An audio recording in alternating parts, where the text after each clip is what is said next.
A guy's first week at a new job seemed fine, totally normal. Everyone gets nervous starting somewhere new, right? The jitters fade after a few days. The office feels less foreign. You find where the good coffee is, figure out the bathroom situation, learn which coworkers are actually human and which ones are just there. By Friday, most people feel like they've settled in. This guy felt settled in. He called his mom. He told her it was good. He said the words people say, "I think this is it. This is the one, normal stuff." And then he posted about it on Reddit. At first, this looks like a normal Reddit story. You know the type. Someone vents about work, shares anxiety, gets validation from strangers. But there's one small detail that changes everything. Most people would have ignored it. That's exactly why what happened next feels so wrong. I want to be clear about something before we dive in. If you've been following this channel, you remember the story we covered 3 months ago, the one about the marketing firm in Portland where employees started noticing surveillance they couldn't explain. You remember how that one felt off, but we could at least point to something concrete. A thing you could see, a mechanism you could understand. This story, it's different, it's worse in a way that's harder to articulate. It's the kind of worse that sits in your chest afterward. Here's what really gets me. 3 people commented on this original post. Only one of them replied to follow-up questions. The other 2, their accounts disappeared within 24 hours, not deleted, disappeared, like they were scrubbed, and the Reddit moderators removed the entire post after exactly 2 hours and 17 minutes. We only know what happened because someone archived it before it vanished. This story has exactly 47 upvotes. By Reddit standards, that's nothing. It'll never trend, it'll never go viral. But those 47 people, the ones who saw it, read it, understood what they were reading, those 47 people knew something was off. They felt it the same way you're about to feel it. So let's back up, let's start with the post itself, and I mean really look at it. His name was Marcus, 28 years old. He'd moved to Seattle 3 weeks before accepting this job, fresh start kind of thing. New city, new job, new apartment in a neighborhood he didn't know yet. The kind of move people make when they're trying to shed something, not running away exactly, just repositioning. His last relationship had ended badly. Nothing dramatic, just a slow dissolution where 2 people realized they wanted different things. His job before this one was fine, but the company had downsized and Marcus took it as a sign. Time to try somewhere else. The company was called Axiom Solutions, mid-sized consulting firm. They did work in efficiency optimization and process management, the kind of business that helps other businesses figure out how to do things faster and cheaper. Nothing nefarious, nothing that would make anyone suspicious. Marcus had worked similar roles before. He understood the industry. He knew what to expect. What he didn't expect was how aggressively normal everything would feel. The office was in a modern high-rise downtown, glass and steel and minimalist furniture.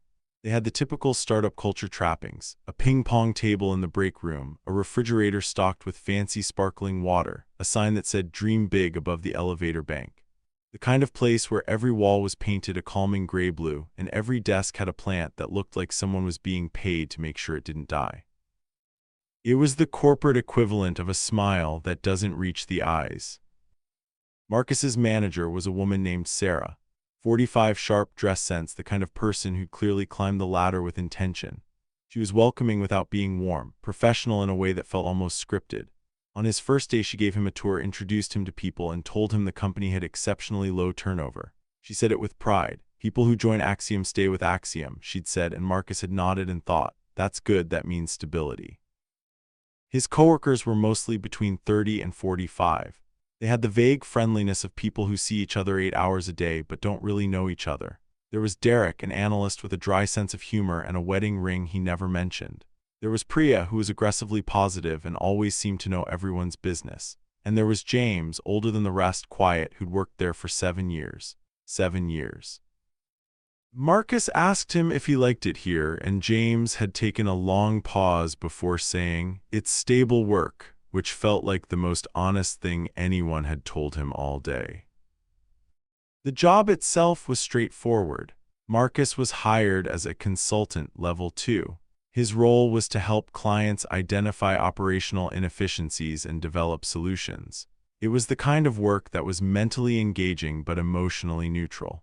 The kind of work where you could do it perfectly and still feel like you weren't really accomplishing anything. On his first day, he called his mom. "How was it?" she asked. "Good," he said. "Really good, actually. I think this is it. This is the one." She laughed that way moms do when they're being slightly sarcastic but also hopeful. "Just make it to Friday, honey. That's all anyone asks." He made it to Friday. Monday through Thursday were a blur of onboarding meetings, introduction calls with clients, and the slow acquisition of knowledge about which bathroom was which and where people actually got coffee. By Thursday afternoon, he felt the edges of anxiety starting to soften. By Friday, he felt like he belonged. That first Friday at 4:47 p.m., as Marcus was packing up his desk to leave for the weekend, he noticed something odd. An email had arrived on his work address from his own work address. The subject line said, "Welcome." The email was blank. He stared at it for a moment. He thought about asking Derek about it, but Derek had already left. He thought about flagging it to it, but it seemed so minor. Almost certainly a system glitch. A welcome email from the automated onboarding system that had his email in the signature line. That happens. That's normal. So he closed the email and went home. Everything about this job seemed perfect, almost too perfect. The kind of place where people genuinely post on LinkedIn about loving their team and meaning it. The kind of place where nothing bad should ever happen, where nothing could ever happen. And maybe that's exactly what made what came next so jarring. He wrote in his Reddit post almost as an aside, "I should mention I wasn't the first person to notice this." That single line was what made the story take off. That line was the moment when other people started reading and thinking, "Oh, this isn't a normal anxiety post. Something else is happening here." 4 people commented on that post claiming they'd worked at Axiom. Their comments contained specific details only someone who'd actually been there could know. All 4 comments have since been deleted. All 4 accounts associated with those comments no longer exist, and the company's LinkedIn page still lists healthy work culture as a core value. Been there for 3 months, hasn't changed once. By Thursday of the first week, things started to feel different. Not dramatically different. Not anything you could point to and say, "There, that's the problem." Just a shift, like the office temperature had dropped 2 degrees and somehow nobody else noticed. Thursday at 2:15 p.m., they had an all-hands meeting. Not unusual, companies do that. Marcus filed into the conference room with everyone else and took a seat near the back. The room filled up, 43 people, he counted. He'd remember that detail later when he was trying to explain what happened. The CEO, a man named Richard Volkov, stood at the front. Mid-50s, expensive watch, the kind of presence that made you sit up straighter. He started talking about company values, culture, the future of Axiom Solution. The words themselves were generic, the kind of motivational corporate speak you could hear at any company in any industry. "We are committed to excellence. Our people are our greatest asset. We believe in integrity and transparency." But there was something off about the delivery, something rehearsed in a way that went beyond normal presentation prep. Like he wasn't speaking these words so much as reciting them. And when he finished, when he said, "Thank you for being part of the Axiom family," everyone clapped. At exactly the same moment. Not a beat off, not the natural scattered applause you'd expect from a group of 43 individuals. One synchronized moment of sound, like someone had cued it, like they'd practiced it. Marcus felt his stomach tighten. He looked around. Everyone was just clapping normally, like they didn't notice anything wrong with that.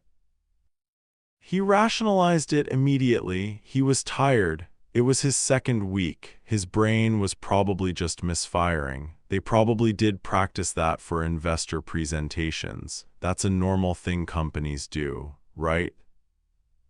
The meeting ended at 2:47 p.m. By 3:15 p.m., Marcus was back at his desk when Derek walked past and said, "Did you see the timestamp on that email?" Derek said it casually, like they'd been mid-conversation, except they hadn't been. Then Derek just kept walking. At 3:42 p.m., an email arrived marked urgent on Marcus's work account. No sender name, no subject line explanation, just a single line, review attached, and a link. That was it. No context, no explanation of what he was supposed to review or why it mattered. Marcus hovered his mouse over the link for 30 seconds before closing the email. He'd deal with it later, probably spam, probably nothing. At 4:03 p.m., Marcus went to the bathroom. He walked past the sink and saw James, the quiet guy who'd worked there 7 years, just standing in front of the mirror, staring at it, not washing his hands, not doing anything, just staring. When James noticed Marcus, he blinked slowly and walked out without saying anything. It took maybe 5 seconds. It was nothing, and yet it felt like something. At 4:21 p.m., Marcus overheard Sarah and another manager, someone named Patricia, talking in low voices near the water cooler. He caught fragments. Selection criteria, and next phase, and it needs to be monitored. When they saw him approaching, the conversation just stopped, completely, mid-sentence. They looked at him for a moment, then they both smiled, professional smiles, and continued walking in opposite directions like nothing had happened. At 4:47 p.m., Marcus sat at his desk and felt something he didn't have a name for yet. A wrongness, a pressure behind his eyes. He almost texted his roommate. His fingers hovered over the keyboard. He typed out, "Something feels weird at work." Then he deleted it. Then he typed, "Is it normal for coworkers to?" And deleted that too, because what? To clap in unison, to stare at mirrors, to talk in sentence fragments about vague things. He was going to look crazy. He was new here. He was probably just paranoid. Here's what's so unsettling about this part. Everything Marcus describes is technically workplace normal. A CEO giving a presentation, coworker asking about an email, an urgent message with a link, someone looking in a mirror, a conversation that happened to be private. Individually, none of it means anything, but presented together, sentence by sentence, it reads like the beginning of something much darker. It reads like the moment when someone starts noticing that the fabric of normal reality has developed a very small tear. In his Reddit post, Marcus mentioned the timestamp inconsistency Derek had referenced. That single detail triggered something. 47 people apparently noticed the same inconsistency. The Reddit thread lit up with people asking, "What timestamp where?" Nobody ever answered. The comments asking for clarification were deleted. The accounts that deleted them disappeared. And when someone asked Marcus directly, he never explained. He just said, "If you worked there, you know what timestamp I mean." The link in that urgent email, nobody in the comments would even say what it was. Not directly. Deleted accounts, deleted comments. It's like people were afraid to discuss it.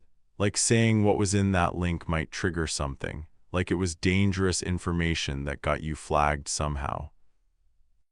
What really got people's attention was that Marcus mentions Axiom Solutions by name in the third paragraph of his post. Then he stops mentioning it entirely. For the rest of the post, he just calls it the company. When someone asked why in the comments, Marcus responded with a single sentence, "I was told not to." He didn't explain by whom or when, he just left it at that. By Friday morning, Marcus had convinced himself he was just overwhelmed. New job jitters, sensory overload from a new environment, normal. He planned to sleep it off over the weekend. Rest would fix this. Perspective would fix this. Time always fixes this. And then he found something in his work locker. Marcus's work locker was in the basement. Nobody really went down there. It was where they stored old office supplies and equipment that hadn't been thrown away yet. The lockers were old metal things, painted that industrial beige that exists only in corporate storage rooms. His locker was number 47. He'd noticed the irony immediately given the 47 upvotes on the post that would come later. He opened it at 4:58 p.m. on Friday, just before he was going to leave for the weekend. Inside was a photograph. It was a Polaroid, actual film, which was strange in itself. Who uses Polaroid cameras anymore? The image showed Marcus's apartment building, not a photo of the building from the outside. A photo of the exterior taken from across the street at an angle that made it clear someone had been standing on the curb looking at where he lived. The photo was dated, handwritten on the bottom in black ink, Thursday 11:47 p.m. Marcus's heart rate jumped. His hands felt cold. He checked the date on the photo 3 times as if the number would change. It didn't. Thursday 11:47 p.m. He'd been home Thursday night. He'd been in bed by 11:15. which meant someone had stood outside his apartment building sometime between 11:47 p.m. and whenever he'd actually fallen asleep and taken a photograph of where he lived. He didn't think, he just moved. He deleted nothing, not yet. He shoved the photograph into his jacket pocket and looked around the storage room like someone might emerge from between the filing cabinets. Nobody did. The room was quiet, fluorescent lights humming, the sound of the building settling around him. He drove home in a daze. He didn't go to work on Saturday, which was unusual because he'd planned to use the weekend to finish a client report. Instead, he sat in his apartment and stared at the photograph. He held it under different lights. He tried to see if there was anything in the background that would tell him who'd taken it. There wasn't. Just his building, just the street, just the date and time in handwriting that definitely wasn't his. That night, he almost called his mom. He picked up his phone 3 times. The first time, he got all the way to her contact before hanging up. The second time, he started typing a message. "Something weird happened at work. I don't think I should go back." Then he deleted it. The third time, he actually dialed. She picked up after 2 rings. "Hi, honey," she said. "How's the job?" He took a breath, his mouth opened, and nothing came out. "Everything okay?" she asked, and he could hear the shift in her voice, the maternal radar activating, the concern. "Yeah," he said. "Yeah, everything's fine, just tired, long week." "Okay," she said slowly. "Get some rest." He didn't get any rest. Instead, he spent Saturday and Sunday doing research. He Googled Axiom solutions. He checked their LinkedIn page obsessively, looking at employee profiles, trying to see if there were patterns in how long people stayed. He found several people listed as having worked there for just 3 months, several for just 6, and then there were the people like James, 7 years, 8 years, 12 years, no middle ground. Either you left quickly, or you stayed for an inexplicably long time. He found the Glassdoor page, 43 reviews, 38 of them were 5 stars, 4 were 1 star, 1 was 2 stars, nothing in between, no 3-star it was fine reviews, no 4-star pretty good but some issues assessment, just extremes. The 5-star reviews were generic, great company culture, supportive team, excellent benefits. They could have been copied and pasted. The 1-star reviews were different. They didn't explain what was wrong. They just said things like, "Get out while you can," and "not what it seems," and "do not work there." Found a subreddit r/corporate horror. It had 17,000 members. He started scrolling. Most of the posts were vague stories about workplace weirdness, but then he found a post from 3 years ago, deleted now but archived on the Wayback Machine. It was titled, "Anyone else work at a place where nothing makes sense?" The post was about Axiom Solution. The person described synchronized clapping, strange email, people staring at mirrors, a photograph left in a locker. The exact same photograph, different person, different apartment building, same composition, same handwriting on the date, same date format. Marcus had to read it 3 times before his hands stopped shaking. The post had 214 comments when it was archived. 14 of them claimed to have worked at Axiom or somewhere just like it. They described similar experiences. One person mentioned a specific interview question they'd been asked. They quoted it, "How do you handle information that contradicts your understanding of a situation?" Marcus searched for that question online. 15 separate people had responded to various Reddit posts saying they'd been asked that exact question at different companies, in different cities, all using the same wording. One commenter on the original Axiom post claimed to have worked there. This person detailed specific things from Marcus's experience, things that had never been mentioned in any of his own posts yet. The synchronized clapping, the empty email, the basement storage room. How did they know? Their account was deleted within the hour, but people had archived the comment. It circulated in private Discord servers. Marcus found it shared in a screenshot someone had posted in a horror forum. The most chilling comment was from an account that no longer existed. "Don't talk to them on the phone. They record everything. Use encrypted email only. And don't use company Wi-Fi. If you're reading this and you've already been there more than a week, they're already monitoring you." This is the moment in Marcus's post where you can almost feel the tone change. It's subtle, but it's there.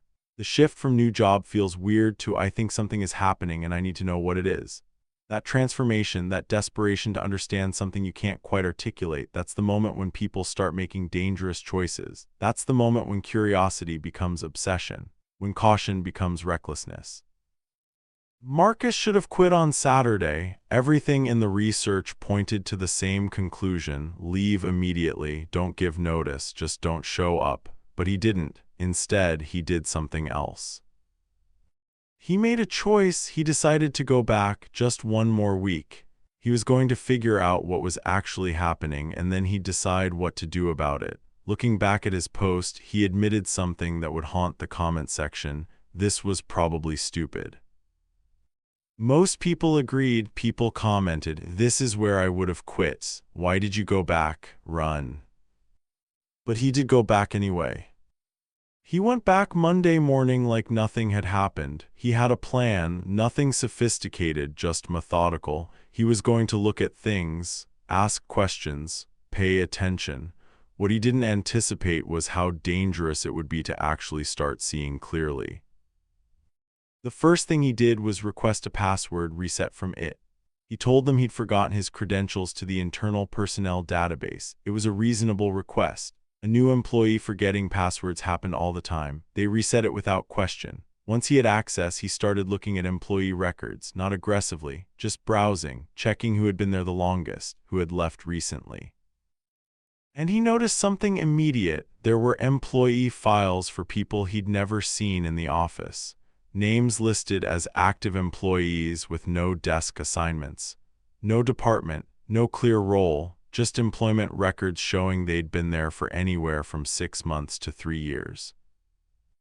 He cross-referenced these names with the office directory. They didn't exist in any of the department listings. He tried to find them on the company directory. Nothing. It was like they were employed but not employed, paid but invisible. That evening he requested access to the executive calendar. Another reasonable request. His manager approved it. He could see the meeting schedules of everyone above a certain level. What he noticed was conference rooms. See, a room he'd never been in, had never seen anyone enter, was showing blocked-off time slots at unusual hours. 2 a.m., 4 a.m., 3:37 a.m. on a Tuesday. These weren't regular meetings. These were something else. He pulled the organizational chart from the company server, the one they'd given him during onboarding. Then he mapped it against the actual office layout. The floor plans didn't match. There was a section of the office that the chart showed as one department, but when he actually walked past it, the space seemed larger than it should be. He measured it with his steps, counted the offices. The physical space didn't align with what the blueprint suggested. On Tuesday, he pushed further. He followed Derek during lunch. Derek went down to the basement, the same basement where Marcus had found the photograph. Derek typed a code into a keypad Marcus hadn't noticed before. A door he hadn't seen opened. Derek went through and it closed behind him. Marcus waited 2 minutes, then he tried the same keypad. It didn't work. He didn't have access. But he'd seen the code, 74290. He wrote it down. He tried it on other keypads throughout the building. It worked on the basement storage room. It worked on the access panel behind the filing cabinets in the records room. And it worked on something else. Something he found on the second floor in a hallway he didn't usually walk down. A panel hidden behind a potted plant. He opened it and found a list. Names, dates, check marks next to some entries. Question marks next to others. His own name was on the list. Entry date, first day. Status checked. Evaluation date, 2 weeks. Evaluation date, that was today. He carefully photographed the list with his phone. Then he closed the panel and walked away with his hands shaking. Tuesday afternoon, he tried questioning people carefully. He asked Derek casually, "How long have you actually been here?" Derek paused. He looked at Marcus with an expression Marcus couldn't quite read. He said slowly. "How do you mean that?" He asked Priya about the 3rd floor. He'd noticed there was supposedly a 3rd floor that nobody ever went to. "Have you ever tried to access it?" Priya's face went blank. "Why would you ask me that?" she said. Then she excused herself and didn't speak to him for the rest of the day. He found James in the break room and asked directly, "What exactly does this department do? What is Axiom actually doing?" James looked around. He set down his coffee. His voice was very quiet. "Something feels wrong here, doesn't it?" Marcus nodded. James took a long pause, long enough that Marcus thought he wasn't going to answer. then you're right to trust that feeling. You should leave today. Don't give notice. Just don't come back. What is this place? Marcus asked. Don't ask that, James said. Please don't ask that. He left Marcus standing alone in the break room. Wednesday morning, Marcus was at his desk when Sarah approached. She looked calm, professional, but she gestured for him to follow her. They went to the bathroom. He was confused until they were inside and she locked the door. They were alone. You've been asking questions, she said, not accusatory, just factual. We know you have. We know what you've been doing, accessing files, talking to people, looking at things. Marcus's throat went dry. I was just. People who ask questions either get answers or they stop asking, she said. Her voice was almost sad. I'm giving you a chance. Which will you choose? He didn't answer. He couldn't. He just left. He walked past her and out of the bathroom and back to his desk. But as he sat down, he knew something had fundamentally shifted. Someone was watching. Everyone was watching. And they were patient, but not infinitely patient. His laptop began behaving strangely that afternoon. Files would open on their own. His screensaver would turn off at night when he wasn't touching anything. Wednesday evening, he left his desk for 15 minutes. When he came back, a document was open on his desktop. It was a personnel file, his personnel file, and next to his photograph in handwriting he didn't recognize, someone had written, "Estimated retention low." Thursday morning, he found a printout on his desk. His home address, just printed out, left there like someone wanted him to know they knew. He looked around. Nobody was looking at him. Everyone was working normally. He grabbed the paper and left the office immediately. He called in sick for the rest of the week. That night, his apartment was broken into. Nothing was stolen, nothing was damaged, but he knew someone had been there. His closet had been opened. His bedroom window was unlocked that shouldn't have been. A book on his nightstand had been moved to a different shelf. Someone had been inside his home. The message was clear. Thursday night, he received text messages from an unknown number. Stop looking. Then, an hour later, this isn't for you. Then, we're warning you. The comment section of his original Reddit post became its own narrative. People compared his descriptions to other cases they'd heard about. Someone who worked in corporate compliance at a government contractor with identical stories. Someone whose sister had quit a company under mysterious circumstances and refused to talk about it. A former security guard who claimed he'd worked at multiple places like this across different states, different industries, all following the same pattern. All operated by what he called efficiency optimization firms. In that original post, Marcus mentioned that his laptop received an email from his own address. The subject line just said, "Stop." He never sent it. 500 people commented immediately. The post had to be edited 3 times due to comment volume. He also mentioned finding his home address but never explained how they obtained it. The comment section devolved into chaos. Cybersecurity experts argued about IP breaches, data brokers, privacy leaks, targeted hacking. Marcus never clarified. He just responded, "I don't want to explain how they did it because I don't want others trying the same thing." Someone claimed to have worked at a place like this. This person tried to explain what it actually was. The comment had 2,000 upvotes, then it was deleted. The account was deleted, but people had archived it. It circulated in private Discord servers and encrypted forums. To this day, people quote it as the deleted explanation. Nobody knows exactly what it said, only that it terrified people, only that it answered questions nobody was asking anymore. What started as "my coworkers are weird" had become, "I think my workplace is engaged in something illegal or unethical, and now they know I'm looking." The temperature had gone from mildly uncomfortable to genuinely dangerous, from paranoia that might be in his head to paranoia that was definitely, absolutely justified. By Wednesday of his second week, Marcus had enough information to know he needed to leave. The question was how. The question was what to do with what he'd learned. The question was whether they would let him leave at all. That's when he made his final mistake. Marcus made a decision on Friday morning. He was going to go through proper channels. He was going to document everything, talk to HR, maybe contact a lawyer, possibly reach out to a journalist. He was going to handle this responsibly, by the book. the way you're supposed to handle things when something is wrong. His first meeting was with HR. He requested an appointment. He got one scheduled for Monday morning. He prepared documentation, screenshots, dates, times. He was going to present facts, objective evidence. He sat across from the HR manager, a woman named Linda, and explained everything. The photograph, the files, the meetings at odd hours, the list with his name. Linda listened with an expression of professional concern. She took notes. She said things like, "I understand why that would be concerning, and we take workplace safety very seriously." At the end, she told him she'd look into it. She suggested he take a mental health week to decompress. She said the company had excellent wellness resources. Before he left, she told him his access card was having technical glitches, but they'd get it sorted. He never got it sorted. Tuesday, he met with a lawyer. He found someone who specialized in employment law. He laid out everything. The lawyer took the case. He seemed concerned. He said they had options: filing a complaint with the labor board, potentially pursuing a civil case. Marcus felt hopeful for approximately 48 hours. Then the lawyer stopped answering his calls. When Marcus finally reached him on Friday, the lawyer said, "I've decided I can't take your case. Something's come up. My apologies." Marcus asked why. The lawyer didn't answer. He just hung up. Wednesday, he called a journalist at a local news outlet. He explained the situation.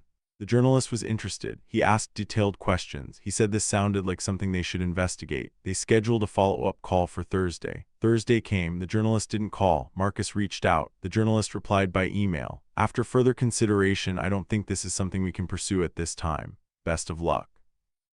His family's response was worse because it came from a place of love. His mom said, "Honey, I'm worried you're obsessing. Maybe just quit and find something else."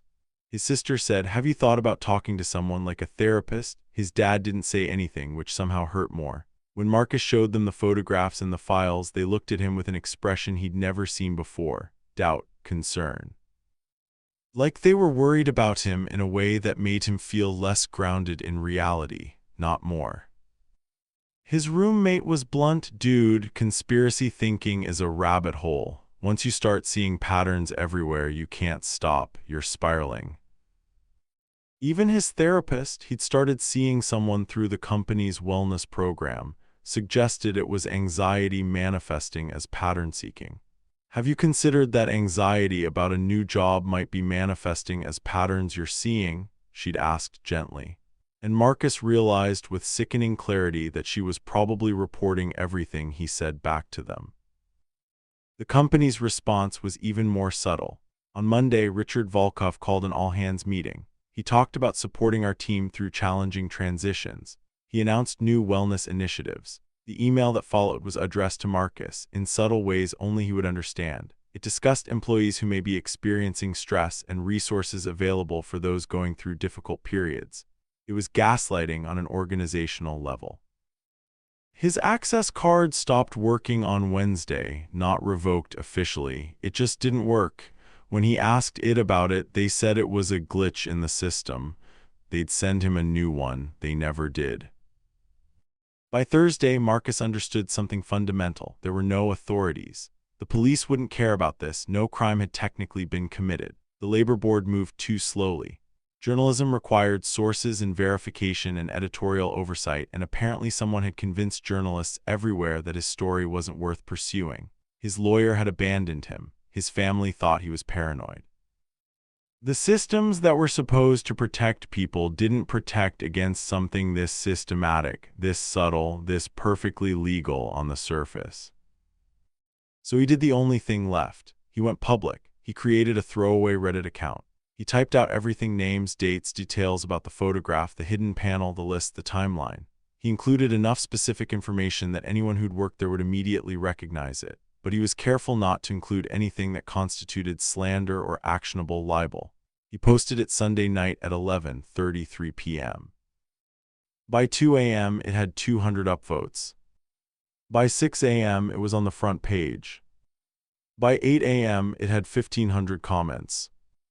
During those 6 hours when the post was at its peak visibility, Marcus's inbox flooded with messages. Hundreds of them, former employees, people who'd interviewed there and gotten a bad feeling, people who'd worked at companies like it across different states, all describing variations on the same theme, all confirming he wasn't alone, all telling him he'd done the right thing by posting. And then the messages shifted. Threats, intimidation, accusations, legal warnings, messages from accounts that had no history, all created on the same day. Marcus didn't save any of them, he deleted everything. But other people had been watching. They took screenshots. Those screenshots circulated through private Discord communities and encrypted forums. They're still circulating. He mentioned in his post that he'd received cease and desist letters from the company's legal team. He never showed them. The comment section immediately demanded to know what they said. Was he being sued, threatened with personal liability, told to stop posting under penalty of law? Marcus wouldn't clarify. He just said the letters made clear they knew exactly who he was. At the end of his post, he asked, "Should I name the company?" The comment section exploded. Some people said absolutely, expose them, name them, let the world know. Others said you don't know who's reading, you don't know what could happen. Marcus never named them. To this day, Reddit users debate which company he's talking about. Guesses populate the thread. Nothing is confirmed. What came next was worse than direct retaliation because it was so perfectly deniable. The company terminated his employment for cause. He fought it, but his personnel file contained documentation of concerning behavior and fitness questions. His performance reviews, which had been positive until that week, suddenly showed a pattern of instability and questionable judgment. He had no evidence these had been falsified, he just knew they were. His professional references evaporated. Future employers called Axiom and apparently heard things like concerning flags, and we don't have experience retaining this employee long-term. Nobody said anything explicit, nothing actionable, just implications. His social media accounts were targeted. His LinkedIn received dozens of comments on every post, all from accounts with no history, all suggesting he was unstable or paranoid or unreliable. A Twitter account was created in his name. He reported it. Twitter took weeks to remove it. By then, the damage was done. More subtly, people distanced themselves. Friends replied to texts more slowly. His mom suggested again that he see a therapist. His sister stopped inviting him to family events, not overtly, just a slow drift. 1,000 small barriers constructed between him and the normal world. He became unemployable in his field, not through explicit blacklisting, through something far more efficient, through 1,000 micro-interactions and social signals and reference calls that said, "This person is not reliable, not trustworthy, not someone we want to associate with."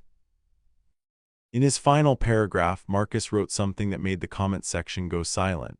"I've now talked to 14 former employees of this company. There are patterns, specific selection criteria for new hires, a systematic approach to finding people who are isolated enough to control but valuable enough to use. The company targets people who are new to a city in unstable relationships or between jobs. This is intentional." One Reddit comment crystallized the horror perfectly. "So the evil corporation's ultimate weapon is just administrative incompetence and social isolation. That's somehow worse than violence." Someone replied, "That's literally how most institutions work, just usually unintentionally." The scariest part wasn't anything the company did directly. It was the realization that the systems meant to protect him, employment law, journalism, law enforcement, either didn't care or couldn't act. The normal world had no defense against this kind of organized, subtle harm, and maybe that was the point. Maybe the real horror was discovering how powerless you actually are when something systematic decides you're expendable. 3 months after posting, Marcus wrote an update. It was brief, haunting. He said he was done talking about it, that people asking him to take legal action or go to the authorities didn't understand that there were no authorities. Not for this. Not for something that lived in the gray space between legal and unethical, between provable and undeniable. He said, "I'm still here, still safe, still watching." And then nothing, silence. The Reddit account went dormant, and the comment section was left with more questions than answers. 3 months after that first post went live, Marcus came back to Reddit. He didn't start a new thread, he just posted an update in the original. It was short, maybe 200 words, but those 200 words carried the weight of someone who'd learned how to disappear into plain sight. "I'm still here," he wrote, "still safe, still working, though not in a field I planned on. The job is fine, unrelated to consulting. It pays enough. I don't ask questions anymore. I've learned that asking questions is what gets you noticed, and being noticed is the problem." He explained that he'd changed some details online. Usernames, email addresses, minor biographical information. Not because he was paranoid. Paranoia implies an irrational fear, but because he'd learned that visibility was a liability. He still checked Reddit obsessively, still read the threads about corporate horror stories, still look for patterns, but he didn't engage anymore. Engagement meant identity. Identity meant vulnerability. "I've talked to some of you," he wrote, "through private messages mostly. We don't use our real names. We just share what we know and try to warn others. That's all I can do now. That's all any of us can do." He addressed the people asking for names, for legal action, for exposure. He said, "If you're reading this and you work somewhere like this, you probably already know, you feel it, the way I felt it. The question isn't how to prove it. The question is what you're willing to sacrifice to do something about it, because the answer in my experience is everything." He warned them directly, don't investigate, don't ask questions, don't try to document it. The moment you start looking, they know, and once they know, they don't need to do anything dramatic. They just need to make your life harder, one small decision at a time, until you realize nobody's hearing you anymore and you don't know why. Then he said something that made the comment section go quiet. "I've realized something in the last 3 months. This isn't unique to Axiom Solution. These companies exist everywhere. Different names, different industries, different cities. But the structure is the same. The selection criteria is the same. The outcome is the same. They find people who are isolated enough to be controlled but valuable enough to be useful. And then they use them until they become too much trouble. Then they dispose of them quietly." He described what disposal looked like. It wasn't firing someone dramatically. It was 1,000 small barriers, bad references, subtle social signals, coordinated messaging that made you seem unreliable. It was the slow erosion of your ability to function in normal professional society. It was being frozen out of every room you tried to enter. It was isolation so complete that you eventually stopped trying to enter rooms at all. "I don't know what they were using the information for," he wrote. "Employee data, client data, personal information, I don't know which or why. I don't know if it's illegal or just unethical in ways the law hasn't caught up with. I don't know if there are people trapped inside that company right now going through what I went through. I don't know how many of these places exist. I don't know if the systems that are supposed to regulate them are complicit or just incompetent." He paused there then, "Actually, I think I know. I think they're both." His final paragraphs were the ones people quoted over and over. "I don't know if this post helped anyone. I hope it did. I also hope people stop asking me for more information because I don't have any. I just wanted it on record. The rest is up to you. If you're somewhere that feels wrong, trust that feeling. Don't investigate, just leave. Don't do what I did. Don't try to expose it. Nothing happens when you do. You just become another person who knows something true that nobody believes. And then, thanks for reading. Don't let this happen to you." The update had 200 comments. Half were people saying they worked at a place like this. Half were people demanding company names, locations, proof. Marcus never engaged with any of them. His account went dormant again for weeks, for months. But occasionally he'd post something in random subreddits, a comment on an obscure thread, a reply to a question nobody was asking anymore, like he was trying to stay active enough that his account looked real but not active enough to be found. Every few months, someone would tag him asking for an update. He never replied. If you look at his profile now, you see the pattern. He posts, then deletes, posts again, then deletes. Like he's constantly debating how much to say, what's safe to say, what might flag him. The last actual post on his account is from 2 months ago. It doesn't explain anything. It just says, "Still here, still safe, still watching." And then nothing, silence, the void where an answer should be. It started with a guy who just wanted to understand why his new job felt weird. It ended with him understanding that sometimes the things that feel wrong are wrong, and there's nothing you can do about it except survive and warn others, except stay quiet, except disappear, except live in the gray space between knowing the truth and being believed about it. This is where the story ends, except it doesn't, because you're reading it now, because you're thinking about your own workplace, your own experiences, because somewhere someone is right now sitting at their desk noticing something odd, a synchronized clap, a strange email, a photograph left in their locker, and they're rationalizing it the way Marcus rationalized it. They're telling themselves they're being paranoid. They're not being paranoid. And that's the worst part of this story. There's no resolution, no justice. No moment where the truth is exposed and everything is fixed, just awareness. Just the creeping understanding that the normal world is darker than we want to admit, that the systems we trust to protect us might not be able to, or might not want to. Just paranoia that turns out to be justified all the way down. If you've experienced something like this, not necessarily at a company, but anywhere where things felt systematically wrong but you couldn't prove it, I want to hear from you. Comment below, share what you experienced, because the more I cover stories like this, the more I realize how many people have felt that same creeping wrongness. That same sense that something was off but they couldn't articulate why. That same paralyzing doubt about whether they were paranoid or perceptive. This reminds me of the story we covered 2 videos ago, the one about the Seattle tech company where employees reported synchronized behavior and missing coworkers. There's a pattern emerging. These stories keep coming in. We keep hearing variations on the same theme. Different locations, different companies, different industries, but the same underlying architecture of control and isolation. That can't be coincidence. The comment section is going to explode with theories about what Axiom Solutions actually is. Some of you will think it's a front for something larger. Some will think it's a research company testing psychological manipulation techniques. Some will think it's something worse entirely. I want to hear your theories. Drop a comment with what you think was actually happening inside that office. And if you found this story compelling, if it got under your skin the way it got under mine, subscribe. Share this with someone you think would understand why this matters. Join the Discord if you want to discuss this in real time with people who get it. Next week, we're covering a story that might be connected to this one. Same patterns of systematic control, different city, different industry, but the connecting thread is unmistakable. Something is happening in corporate America that nobody's talking about, and we're going to keep digging until we understand what it is. Stay paranoid out there.